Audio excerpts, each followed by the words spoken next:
Başkan 1,5 yıl bile sürmeyen Büyükşehir Belediye Başkanlığı sırasında Manisa'da il başkanlığından geldiği bu yolda partililerin gönlünü fethetmişken 1,5 yılda bütün Manisa'nın gönlünü fethetti ve geçirdiği kazadan sonraki birkaç günde de bütün Türkiye onu tanıdı, sahiplendi ve gözyaşlarıyla uğurladı. Bugün taziyemizin son günündeyiz. Annemizin yaşı ve sağlık durumu, ailenin tüm üyelerinin içinde bulundukları zor durumu göz önüne alarak 5 saat, 6 saati bulan bir taziye alıyoruz. 10 binlerce Manisalı geliyor. Sadece Manisalı değil, dün Trabzon'dan bile gelen vardı. Tüm şehirlerden gelenler oluyor. Bugün de taziyenin son gününde yine sevenlerini, tanıyan tanımayan ama gönlü Ferdi Başkan'la birlikte olan herkesin taziyesini burada alacağız. Akşam taziyeyi takiben Hatuniye Camii'nde 3. gün olduğu için mevlütümüz olacak ve yarın da yine Hatuniye Camii'nde Cuma namazını başkanımızla birlikte bayram namazını kıldığımız yerde misafirlerimizle birlikte kılacağız. Çok sayıda yurt dışında olan ve taziyeye yetişen yetişemeyen isimler geliyorlar, arıyorlar. Burada olmak istediklerini ifade ediyorlar. Türkiye Cumhuriyeti'nin yaşayan cumhurbaşkanları aradı. Sayın Ahmet Necdet Sezer, Sayın Abdullah Gül. Siyasi partilerin tamamının genel başkanları aradı. Ve tüm siyasi partiler, cenazeyi takip ettiniz. Tüm siyasi partilerin mümkün olan en üst düzeyde temsil edildikleri, mesajlarını ilettikleri, burada var oldukları bir birleştirici cenazeydi. Kutuplaşma üzerinden böyle şehirlere, Manisa gibi şehirlere oy davranışları etkilenmeye çalışılır yıllarca. İşte şunu oy verme ona yakın, buna oy verme buna yakın, şuncu musun, bucu musun? Dün tam tersine Manisa zaten son seçimde %60 oy verdiği başkanının cenazesinde %100'den bir kucaklaşmayı yaşadı. Türkiye'nin bütün renkleri, bütün partileri, bütün siyasi görüşler buradaydı. Çok kıymetliydi. Tabii buradan böyle siyasi çıkarımlar beklemek, Türkiye'de partimize yaşatılan ve uğradığımız büyük haksızlıkların son bulacağını beklemek, böyle büyük beklentiler içinde olmak falan, bu kolay değil siyasette. Bunun farkındayım ama şunu da kimse unutmasın. Bir çiçek açtı diye bahar gelmez ama her bahar bir çiçek açtıktan sonra başlar. Umut ediyorum Türkiye'de bu Ferdi Başkan'ın Türkiye'ye yaşattığı bu duygu, hep birlikte ortaklaştığımız bu duygu, siyasetin nasıl olması gerektiğini, nasıl yapılması gerektiğini ve siyasetin birbirine yaklaşımının nasıl olması gerektiği konusunda vatandaşın harekete geçirdiği ortak vicdan tüm siyasetçilere yol gösterici, yön gösterici olur. Bunu kendimi de dışına koyarak söylemiyorum. Bütün siyasi partiler, görüşler, liderler açısından milletin ne istediğini görmek lazım. Bir de millet bir şey söylüyor. Ben seçtiğime sahip çıkarım diyor. Seçilmişlere saygı göstermek lazım. Kimse elbette yargılanamaz değil. Ama millet diyor ki ben seçtiğime sahip çıkarım. Benim seçtiğim yönetsin. Bir kusuru varsa yargılanır, ceza alırsa gereği yapılır ama ben seçtiğimi görevinin başında görmek istiyorum diyor. Bu mesaj, seçilmişe bu sahiplenme, iradeye bu sahiplenme meselesini görmek gerekir.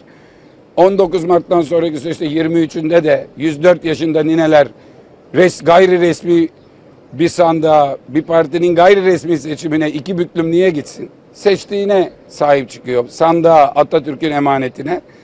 O açıdan ben yaşanan süreci fevkalade önemsiyorum. Ferdi Başkan yaşarken de yaptığı bir şeyi ölümüyle en üst noktaya çıkardı. Bu çok kıymetlidir. Bunun kıymetini bilmek lazım. Teşekkür ederim arkadaşlar. Müsaadenizle. Soruşturma var. Soruşturmada iki şüphelinin serbest bırakıldığı ifade ediliyordu. Bir bilgi aldınız mı acaba? Adalet Bakanımız bugün sabah kendisi de taziye için aradı. Kapsamlı bir açıklama yaptı. Orada ki iki şüphenin gözaltında olduğu söyleniyordu. Adli kontrolle serbest bırakılmışlar. Biz bütün detaylarıyla savcıların, zaten Manisa'daki savcılar da Manisa'nın havasını koklayan, suyunu içen, Ferdi Başkan'ı tanıyan, bu şehrin Ferdi Başkan'a bağlılığını bilen savcılar, Manisa'nın savcıları onlar. Onların en iyi şekilde nerede ne hata ne kusur varsa bulacağı, kim suçluysa cezalandıracağı bir süreci yürüteceklerine inanıyoruz. Onlara emanet. Biz takip ediyoruz.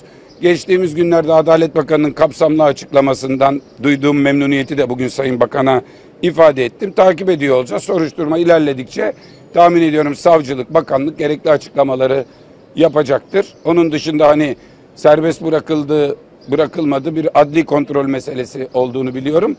Kim gözaltına alınmış, hangi şeyle alınmış onu da takip edemedim. İnanın ki çok işte, her dakikamızı siz takip ediyorsunuz burada. Teşekkür ediyoruz. Cafer Mahiroğlu hakkında ihaleye fesat karıştırma iddialarıyla bir yakalama kararı çıkartıldı. Bununla ilgili ne dersiniz? Arkadaşlar şimdi şöyle bir şey söyleyeyim. Çok siyasi bir şey de söylemek istemem Manisa'da ama yani Manisa'da derken elbette söyleyeceğiz. Bu taziye gününde ama mesele şöyle bir mesele. Bir tane Aziz İhsan Aktaş diye suç örgütü lideri var. Öyle söyledi savcılık. Dedi ki bunun bir suç örgütü var Aziz İhsan Aktaş'ın. Bu da başında. Bu kişiyi işte 70-80 gün içeride tuttular. Sonra işte 2 günde 5 sayfa ifade vermiş. İfadesini yazmışlar. İfadesinde ona kara çalmış, buna kara çalmış. Suç örgütü liderini serbest bıraktılar. Yani suç var, soruşturma varsa bir suç iddiası var. Suç ortada, suç örgütünün lideri burada. O hiç olmadık iftiralar atıyor. O çıkıyor, iftira attıklarına soruşturma başlatıyorlar. Ben okuduğum kadarıyla, gördüğüm kadarıyla şöyle söylüyor Aziz İhsan Aktaş. Şunu yaptım, şunu verdim, aldım, gördüm değil. İfadesi şöyle başlıyor. Anladığım kadarıyla Cafer Mahiroğlu şöyle bir şey yapmış. Anladığım kadarıyla diyor. Onun anladığı kadarıyla bir şey olmuş. Bunun üstünden yakalama kararı olacak iş değil. Burada mesele Cafer Mahiroğlu değil. Yani Halk TV'nin sahibi Cafer Mahiroğlu. İşte muhalefetin sesini duyuran Cafer Mahiroğlu. Soruşturmaya karşı eleştirel yaklaşımları haberleştiren kanalın sahibi yani bu. Yani doğrudan susturmaya yönelik, halkın haber alma hakkına yönelik, Halk TV'ye yönelik, muhalefete yönelik bir baskı savcılığın yaptığı ve ona bir saldırı. Bunu Türkiye'deki insanların savcının yaptıklarına eleştirileri duyma hakkına yapılan bir saldırı olarak görüyorum. Savcının ikna edemedim, ya daha doğrusu kanıt koyamadım. Millet bana inanmıyor. Kanıtlar veya iddialar, iftiralar da muhalif medyada hızla çürütülüyor. Dur şunları bir susturayım, sonra tekrar saldırayım yaklaşım olarak görüyoruz. Buna millet izin vermez, geçit vermez. O açıdan Cafer Bey'e yapılan yakalama kararını gazeteciliğin yakalanmaya ve susturulmaya çalışması, halkın haber alma hakkının engellenmeye çalışılması, savcının içinde bulunduğu ve kendini millete ifade edemediği, ya ne yapıyorsun sen 3 aydır bir tane kanıt yok, ne söylesen boş çıktığı susturma, bu sesleri susturma çabası olarak görüyorum. Efendim benim 3 tane sorum olacak. Belediye başkanları tutuklanan İstanbul ilçe belediyelerinde başkan vekil seçimleri yapıldı geçtiğimiz gün. Avcılar ve Büyükçekmece'de CHP'nin adayları seçildi ama Gazi Osman Paşa AK Parti'ye geçti. Bunun yanında Ümit Özdağ'ın dün duruşması görüldü ve tutukluluğunun devamına karar verildi. Ve son olarak Ekrem İmamoğlu ve avukatları bilirkişi davasının bugünkü duruşmasına katılmadılar. Neler söyleyeceksiniz? Şimdi Ümit Özdağ Sayın Genel Başkan'ın davasında, geçen davada vardım. Bu davada da bulunmak istiyordum, hatta bildirmiştim. Ama bu şartlardan dolayı, cenazeden dolayı katılamadık. Ancak tutukluluğunun devamını asla kabul etmiyoruz. Olumlu baktığım yan bir hafta sonra duruşma günü verilmiş. Ümit ediyorum hak ettiği gibi beraat eder. Ben çünkü savunmayı da şöyle bir göz gezdirdim. Zaten geçen seferki savunma da 1 saat kadar süren, bütün iddiaları çürüten bir savunmaydı. Yine burada da bu davanın iddialarını çürüten çok kapsamlı bir savunma yapmış. Bir siyasi parti genel başkanının 1 dakika gözaltında olması bile kabul edilebilir bir şey değildir. O yüzden de derhal serbest bırakılması lazım. Umut ediyorum gelecek hafta olur. Biz de taziyemizi bitirip yarın ayrılıp resmi programlarımıza başladıktan sonra planlayabilirsek ben de gelecek haftaki duruşmada bulunmak isterim. Dayanışma duygularımı Zafer Partisi'ne ifade ediyorum. Ekrem Başkan'ın duruşmasının yer değiştirmesi büyük bir saçmalık, büyük bir hukuksuzluk yine ve büyük artık adeta savcılığın böyle deyim yerindeyse şımarıkça davranışları. Yani aylar önceden gün verilmiş, saat verilmiş. Verilirken iki tarafın avukatlarına konuşuluyor. Yeri, saati. Herkes planını, programını ona göre yapıyor. Bir gün kala duruşma yeri değiştiriliyor. Şu kadarını söyleyeyim. Bunun bir mahkeme kararıyla yapılması lazım. Bir karar alması lazım. Bu karara da itirazın mümkün olması lazım. Sırf itiraz edilen mahkeme bizi haklı görür diye. Çünkü öyle ya, sen duruşmaya 12 saat kala, 16 saat kala olmadık bir yere duruşmaya alıyorsun. Belki çok haklı bir itiraz nedenin var. Kim verecek bu kararı? Bir itiraz edebileceği mahkeme olması için bunun bir karar olması lazım. Karar yerine tutanak tutmuşlar kendi aralarında. Yani ilkokulda, sınıfta, müsamere tarzında bir seçim yapacak olsanız, bir sayım mayım yapacak olsanız bundan daha ciddi yaparsınız. Yani taraflara bir sorarsınız, bir karar alırsanız itiraz edilebilir olması lazım. O zaman Akın Gürlek bir tutanakla duruşmayı Hakkari'ye alsın yarın sabah. Ve ondan sonra ben gidemeyeceğim, itiraz da edemeyeceğim. Ya böyle bir şey olmaz. Silivri'ye almak neden korkuyor? Efendim bu Çağlayan'a 10 binler gelir mi? Bu korkun varsa bir şey yanlış yapıyorsun. Duruşma dediğine taraflarla avukatları gelir 3-5. Böyle toplumun gelip de Çağlayan'ı basacağını düşünecek kadar korkuyorsan demek ki korkulacak bir şey yapıyorsun yani. O yüzden hukuken de savunulabilecek bir tarafı yok. Teknik olarak da çok özürlü kusurlu bir iş. Ekrem Başkan'ın avukatları da bunu görünür kılmak açısından çok doğru bir iş yapmışlar. Ben bu hengame içinde haberdar olmadım. O birkaç saat içinde karar almışlar. Duruşmanın yeri değişilmiş. Ekrem Başkan'ın avukatları da gitmeyeceğiz. Katılmayacak Ekrem Bey duruşmaya demiş. Doğru karardır. Biz de o kararın arkasındayız. İlk soruyu kaçırdım. Gazi Osman Paşa. Şimdi arkadaşlar şu kadarını söyleyeyim. Maalesef şöyle bir yanlış var. Gazi Osman Paşa Belediye Başkanı'na bir iddia var ve haksızca bir tutuklama yapıldı. İddia bir kişiyle o iftira atan Aziz İhsan Aktaş 3 yerde bulundu diyor. Gerçek o 3 yer dakika gösteriyor ki Öğretmenler Günü'nde o istasyona 700 metre benzin istasyonu 700 metre kala bir yere kapalı pazar yeri açarken 1 kilometre bu tarafına aynı bazdan çekiyor. Bazları çakışmış. O çakışan bazlara iftira atmış Aziz İhsan Aktaş. Arkadaşlar dakika canlı yayınlarla ispatlıyorlar. Biz o bazın çektiği dakika şu okulda öğretmenlerle birlikteydik. Yayın yaptık, tweet'e koyduk falan. Şimdi bu kişiye bir tutuklama var. Biz tutuklamaya itirazın bekliyoruz ki olumlu olsun, geri gelsin. Tut ki 1 ay sonra, 1,5 ay sonra yargılama sırasında çıkacak bunlar. Dönüp gelecek. Gazi Osman Paşa 2 sandık var, yani 3 var da bu konu için 2 sandık, 2 ayrı sandık. Biri belediye başkanının belediyeyi kimin yöneteceğine, diğeri belediye meclisini kimin denetleyeceğine karar veriyor. Şu anda belediye başkanı gitmedi ki sen içinden bir belediye başkanı seçermiş gibi bir şey yapıyorsun. Mesela siz çok iyi bir muhabirsiniz ama soruya da yansıdı. Onlar öyle dediği için. AK Parti'ye geçti. Belediye AK Parti'ye falan geçmedi. Belediye başkanı CHP'li ve hala başkan. O yokken bir vekil seçilecek.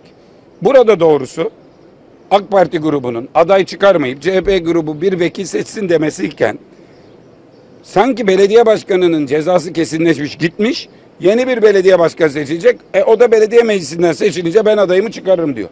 İşin bu tarafı daha anlaşılır belki. Belediye başkanı, seçilen başkan artık başkan değilken, Ama Gazi Osman Paşa diyor ki Başkan Hakan o hapisteyken belki de 2 gün sonra itirazla 2 günlüğüne yerine biri bakacak. Bu Hakan Bey'in partisinden biri olacak artık. Böyle yapılması gerekirdi. Yarın benzer örnek olsun. AK Partili bir belediye başkanına vekil seçecek olsun. Görün bakalım Özgür Özel nasıl yapıyor.